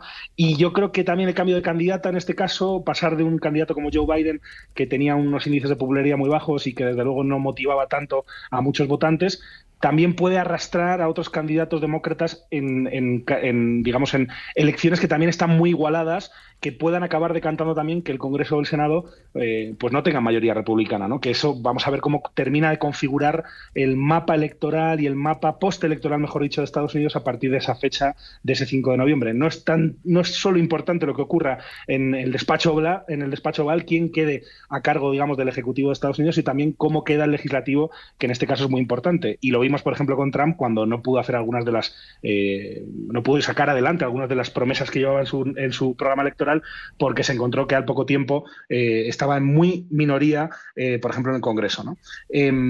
Así que vamos a ver qué pasa. Yo creo que queda todavía mucho. Y, por cierto, déjame que recuerde que un establecimiento de perritos calientes en Chicago, que me ha parecido muy divertido hoy, sí, ha colgado un cartel que se ha viralizado que decía: los inmigrantes se comen nuestros perros, ¿no? Los perritos, los hot dogs, immigrants eat our dogs, ¿no? Que era la frase del día hoy, muy comentada, porque la verdad que esa frase de Donald Trump, la verdad que los fact-checkers con Trump, en fin, tienen trabajo, y ayer en el debate no fue, o anteayer en el caso de España, no fue una excepción.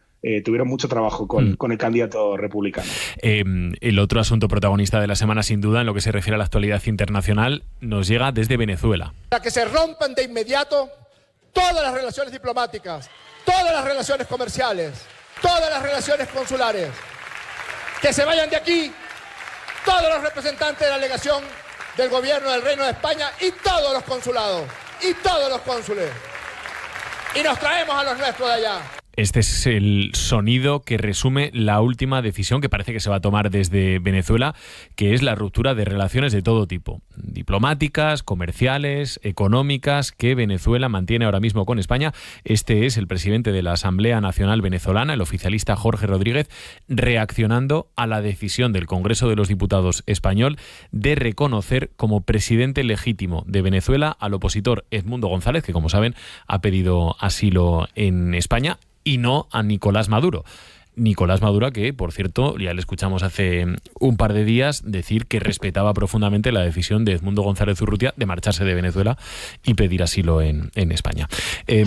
Así que parece que se complica, Eduardo, las relaciones entre España y Venezuela. Ahora mismo hemos hablado mucho contigo de Venezuela. Tú conoces, Eduardo, perfectamente, a través de Descifrando la Guerra, perfectamente la realidad de América Latina. La visión que tienes tú personal de lo que está sucediendo ahora mismo con Venezuela y este episodio en concreto que se ha adoptado desde el Congreso de los Diputados español, ¿cuál es? Bueno, aquí hay que hacer dos matices institucionales, uno por la parte española y otro por la parte venezolana.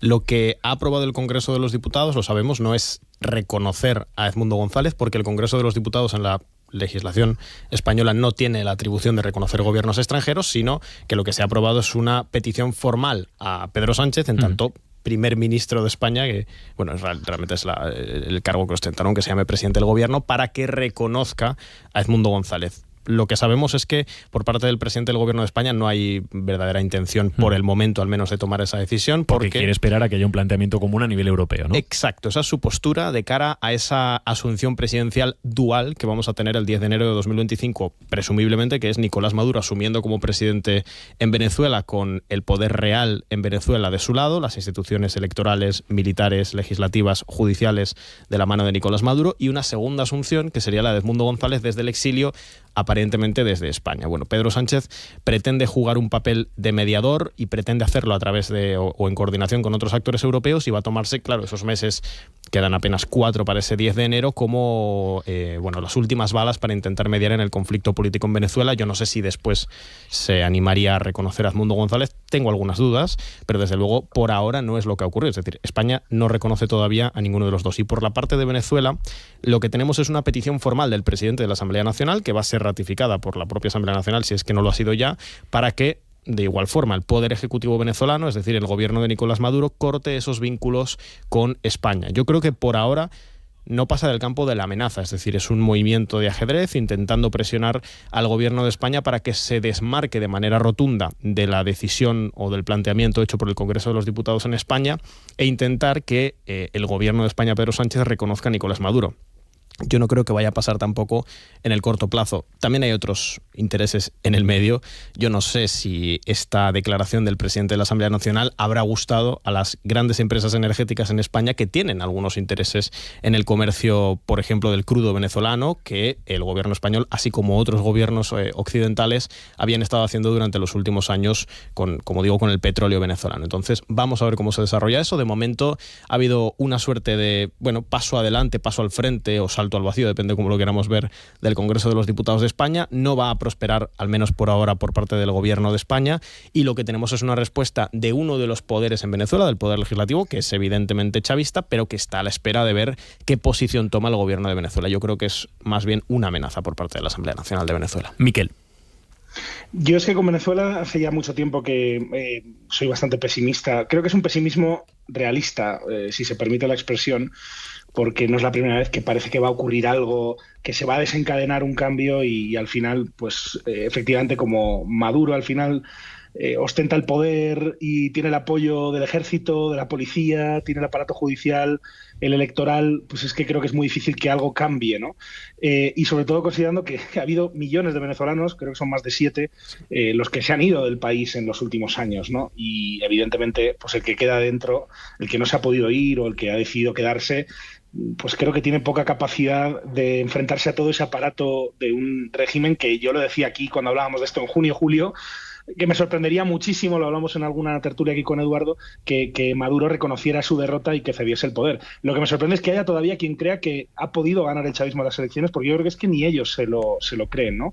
Y para muestras, hay muchas, ¿no? No solo las actas que nunca aparecieron y que la oposición, yo creo que sí consiguió sorprender al oficialismo publicándolas de manera temprana, o el hecho de que no haya habido veedores, no haya habido verificadores internacionales que hayan podido decir qué ha ocurrido realmente. Para mí una prueba bastante evidente fue esa publicación de porcentajes con un decimal exacto, donde claramente había alguien tomado una calculadora y se había inventado el número de votantes que habían optado por uno u otro candidato, ¿no? En este caso. En fin, yo creo que es una buena noticia para Maduro que Edmundo haya salido de Venezuela. Creo que la mala noticia es que María Corina Machado, que es la verdadera líder de la oposición, siga en Venezuela. Creo que sí sería un problema para el régimen de Maduro que le pase algo a María Corina Machado, porque creo que a nivel internacional la presión de muchos países sería mucho más alta, pero creo que ahora mismo Maduro está cómodo con este escenario, el oficialismo de Venezuela está cómodo con lo que está pasando. Cada día que pasa la temperatura se va enfriando y eso creo que es una mala noticia para la oposición. Y al final mi sensación es que Venezuela no tiene problema con seguir un poco adelante con esa condena y repudio internacional de muchos países, como lleva décadas ocurriendo en el caso de Cuba o desde no hace tanto en el caso de Nicaragua. Y en fin, donde de alguna manera solamente Lula en Brasil y Petro en Colombia le están un poco dando cierto aire. Ya ni siquiera Boric en Chile ha perdido algunos apoyos interesantes ahí en el ámbito de Latinoamérica, el gobierno de Venezuela, pero es que yo sinceramente, como digo, soy bastante pesimista. Me parecería muy raro que algo cambie y lo lamento por todos los venezolanos que se han tenido que ir y que ven la situación de su país desde fuera, ¿no? Y los que están dentro, evidentemente. Pero creo que no va a cambiar absolutamente nada, sinceramente, en los próximos meses en Venezuela. 30 segundos, Eduardo, antes de cerrar, antes de despedir. Sí, yo diría que el principal problema de la oposición ahora mismo es que las decisiones que toman los gobiernos occidentales las toman en defensa de sus propios intereses. Y así como había numerosos gobiernos en Europa o el propio gobierno de Estados Unidos que hace 5 o 6 años estaban dispuestos a tomar incluso medidas militares o algún tipo de intervención en Venezuela, hoy esa intención no es tal. Primero, porque los intereses económicos, entre otros, de las grandes empresas energéticas estadounidenses ya se están viendo en algunos puntos representados por el gobierno de Nicolás Maduro. Está habiendo ahí unos ciertos acuerdos que no impulsan al gobierno estadounidense a tomar una medida de ese estilo. Segundo, porque el Partido Demócrata sigue llevando un perfil bajo en América Latina y es posible que renueve la Casa Blanca. Y tercero, porque ya no tienen en Colombia a un aliado estratégico como tenían antes del gobierno de Gustavo Petro, que pudiera facilitar algún tipo de intervención militar en Venezuela, ya fuera real o ya fuera como amenaza. Entonces, en ese sentido, la oposición lo tiene muy difícil porque necesita el apoyo de Occidente, y Occidente yo creo que no está dispuesto a dárselo al nivel en el que lo necesita la oposición. Eduardo, que vaya bien la semana. Muchísimas gracias. Gracias, Javi. Miquel, ¿cómo tenemos tu México habitual? Uy, ya hablaremos si quieres, pero está la cosa también caliente aquí en México. De hecho, cuando llegué justo al aeropuerto me encontré con la ciudad, el centro de la ciudad, cortado por protestas por esa reforma judicial que creo que a nivel internacional no se le está dando mucho eco mediático. No. Pero que va a tener, en fin, un impacto muy importante y que tiene el país caliente, vamos a decirlo así. Así que, como en un par de semanas se asume la nueva presidenta, sí, y ya sabes cuál es mi apuesta sobre cuál será la delegación de España en esa toma de posesión, si quieres ahí lo platicamos, como dicen aquí en México, lo hablamos con más calma. Venga. Y lo explicamos a los oyentes. Vasito de leche y a dormir, Miquel. Y las galletas, Un abrazo, claro. Un abrazo. Que vaya muy bien. Buen Menos día 10, para allá. prácticamente las 10. Vamos con el contrainformativo.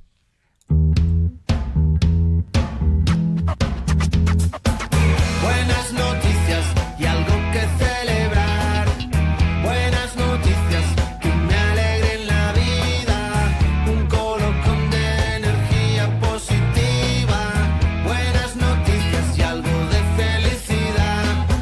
El fucking boss me ha contagiado. Ahora soy yo el enfadado. Jodido y desanimado. Esperanza, fíjate esta foto, ¿eh? No mires el nombre.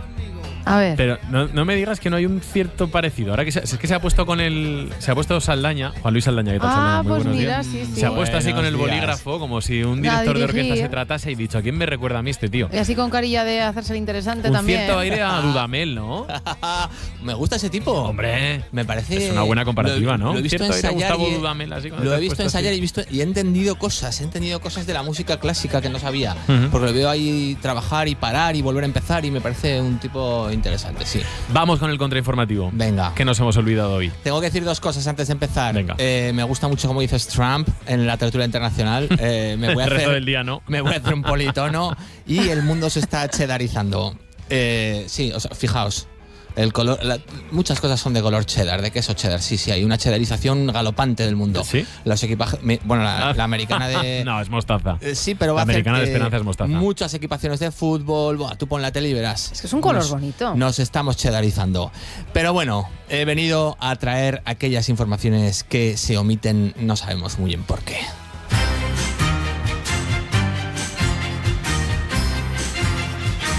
I beg your pardon. I never promised you a rose garden along with the sunshine. There's gotta be a little rain sometime. Un estudio revela cuál es el nombre más bonito del mundo. No es ni Javi ni Esperanza. Lo tiene Perdona un momento, ¿a qué estás pensando en el Pozal de Acelgas, Esperanza? Sí. Lo sabía. Sí. Vale, ya está, ya podemos seguir. Gracias. A ver, la música es una sutil colleja a los plagiadores, ¿vale? Ahí el que lo entienda lo entenderá. Hablamos sobre nombres. El nombre más bonito del mundo lo ha estudiado un profesor de la Universidad de Birmingham que se llama Bodo Winter. Y claro, él, como tiene ese nombre tan infame, porque llamarse Bodo, como Bodo Illner, aquel portero, el mítico del Madrid, tío lo llevará muy mal, y entonces dice, voy a buscar nombres bonitos. Porque lo ha hecho en base a la lingüística cognitiva. O sea, en cómo suenan las palabras. No es igual de bonito decir mamporro que decir alelí. Son palabras diferentes, ¿no? Sí, entonces, Adalid, por ejemplo. Adalid, es qué bonito. Una palabra preciosa. Adalid de la justicia, Javier. El Adalid de la información, Juan Luis Saldaña. Exacto. No me han puesto hoy esa cosa de que sonó ayer. Oh, es verdad, no te han puesto lo de muy mal. El contrainformativo. Muy con Juan mal, Luis muy Saldaña. mal, muy Esa mal. cosa que me pusieron ayer. Esa cosa que me pusieron ayer, sí, señor. El Adalid de la Entonces, información, ¿eh? Ha llegado a la conclusión entre nombres, solo por el sonido, ¿eh? Y el nombre más bonito es Zain, Z-A-I-N. que es un No nombre... estoy nada de acuerdo. Nada. Que es un nombre que tenía uno de los componentes de One Direction, que ya me dirás ¿Ah, tú. sí? Sí, que se llama Zayn Malik. Pero igual pronunciado con acento. Ya, pero no me Hey. atrevo. Después de haber oído los trams que se han oído hoy, no me atrevo ya a decir Zayn. Y entonces dice que luego están Jesse, Charlie, Louis, William, Freddie, George, Ali... Bueno, este está un poco metido ahí, garrafón, va a quedar bien. Daniel y Riley. Daniel. Es que claro. Mientras tanto, aquí seguimos con nuestros hilarios: Euquerio, Siricio, Benemérito, Heradio, Tesifonte, Livinio, Gerardus, Luz Divico, Uldarico, Fleming, Tolentino, Deseado, Silverio y Dominico. Menos mal que estamos aquí, la reserva espiritual de Occidente. Sí, señor. Entonces eso Los Reyes Godos. nos convence, no votáis Zayn, ¿no? No, aguante Occidente. Aguante Occidente. Ya sabéis que alguien quiere algo, ¿cómo es eso? A quien algo quiere, algo le cuesta, pero a veces no. El contrainformativo con Juan Luis Aldaña. El furgón de la cola de la información. No te quiero imaginar saliendo de esta isla. Ibiza me ha curado mis heridas. ¿Dónde tengo que reclamar? Se dice furgón de cola, no furgón de la cola. Bueno, voy a echar una instancia. Depende de qué está hablando cada uno, claro. Bien, es verdad. En la cola yo también. Pero se te han caído los auriculares del susto y todo. Sí, soy el furgón de la cola.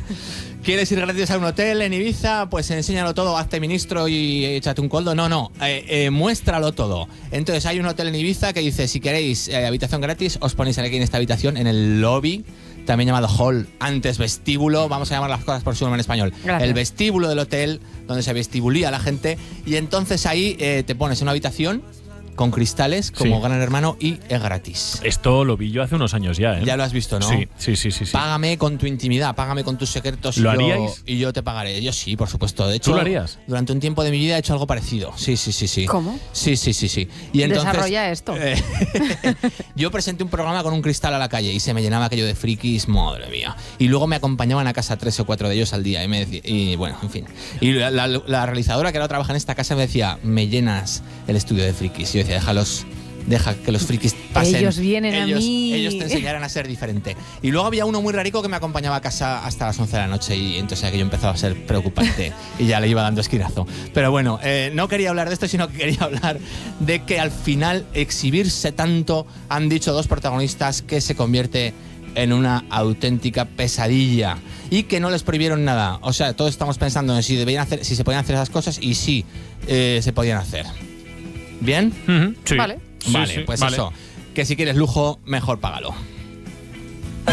Si un día para mi mal viene a buscarme la barca, empujar al mar mi barca con un levante otoñal y dejar que el temporal. Pues aquí hay gente que si un día viene a buscarle la parca no quiere lo del levante otoñal, sino que quiere irse en un Porsche Panamera.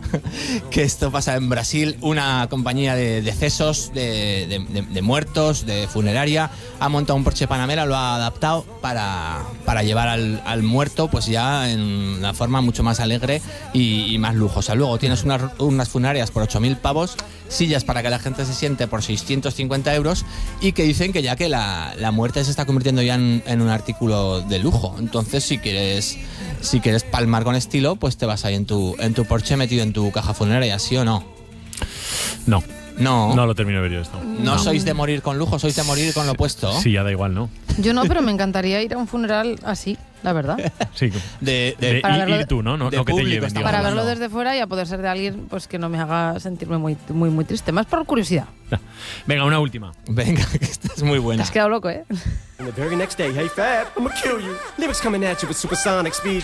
Fab. Summer, I'm a doom, I'm a you assuming I'm a human. What I gotta do to get it through to you? I'm superhuman, innovative, and I made a rubber so that anything you say is speaking, shaking off of me and it'll glue to you and devastating. Un tipo norteamericano desafía a la gente a beber cerveza más rápido que él. La bebe que da miedo y entonces tú pones 20 pavos y si ganas te dan 100 y si no, pues los pierdes. Y el vídeo es espectacular. Hace así, coge el vaso de una forma muy profesional, se lo mete en la boca y hace... grum. ¿Cuánto tiempo? Y pues yo Hablamos creo de un litro de cerveza. No, o un una vaso cerveza? como de... Una yo creo que copa. medio litro, yo que sé, de así, uno de estos vasos de plastiquete.